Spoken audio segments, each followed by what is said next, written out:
नमस्कार दोस्तों। आज हम लेकर आए हैं दुर्गा पूजा और दशहरा की अद्भुत कथा, जहां मां दुर्गा की शक्ति और भगवान राम की विजय हमें प्रेरणा देती है। भारत भूमि पर हर वर्ष शरद ऋतु के आगमन के साथ ही भक्ति, शक्ति और संस्कृति का सबसे बड़ा उत्सव शुरू होता है। यह उत्सव है मां दुर्गा की विजय का और भगवान श्री राम की धर्म पर अधर्म के ऊपर जीत का।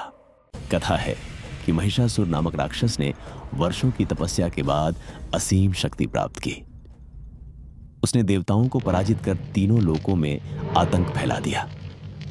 तब देवताओं ने एकत्र होकर ब्रह्मा, विष्णु और शिव से प्रार्थना की। तीनों ने अपनी दिव्य शक्तियों को मिलाकर मां दुर्गा का आवाहन किया। मां दुर्गा ने 9 रातों और 10 दिनों तक महिषासुर से युद्ध किया। प्रत्येक दिन बुराई का एक नया रूप सामने आता और प्रत्येक दिन मां अपने एक नए रूप में प्रकट होती। अंततः दशमी के दिन मां ने महिषासुर का वध किया। दशमी के दिन महिलाएं सिंदूर खिला करती हैं और मां को विदा करती हैं। विसर्जन के समय आंखें नम हो जाती हैं, पर दिल विश्वास से भर जाता है कि मां अगले वर्ष अवश्य लौटेंगी।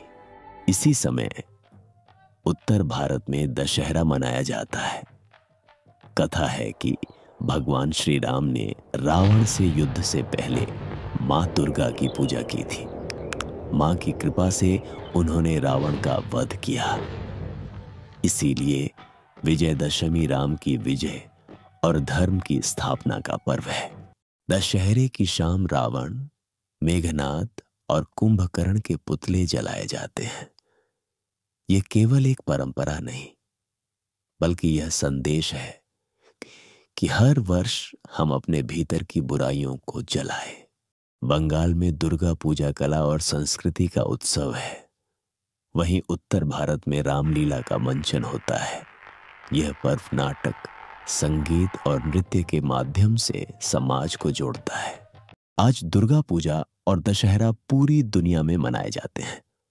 कोलकाता से लेकर न्यूयॉर्क, ऑस्ट्रेलिया और लंदन तक मां दुर्गा की भक्ति और राम की विजय का संदेश हर जगह गूंजता है। पर्यावरण की रक्षा के लिए अब इको फ्रेंडली प्रतिमाएं बनाई जाती है और डिजिटल माध्यम से दुनिया भर के भक्त दर्शन करते हैं। यह पर्व हमें सिखाता है कि साहस रखो, सत्य का साथ दो और अपने भीतर की नकारात्मकता को हर वर्ष समाप्त करो। मां दुर्गा हमें शक्ति देती है और भगवान राम हमें धर्म के मार्ग पर चलने की प्रेरणा देते हैं। जब ढाक की गूंज थमती है और रावण का पुतला जलता है, तब हमें याद रखना चाहिए कि हर अंत एक नई शुरुआत है। मां दुर्गा और भगवान राम की विजय का संदेश हर युग में अमर रहेगा। सत्य कथा सुनने के लिए आपका हार्दिक धन्यवाद। यदि आपको यह कथा अच्छी लगी हो तो कृपया चैनल को सब्सक्राइब करें, ताकि अगली नई वीडियो सबसे पहले आपको मिल सके।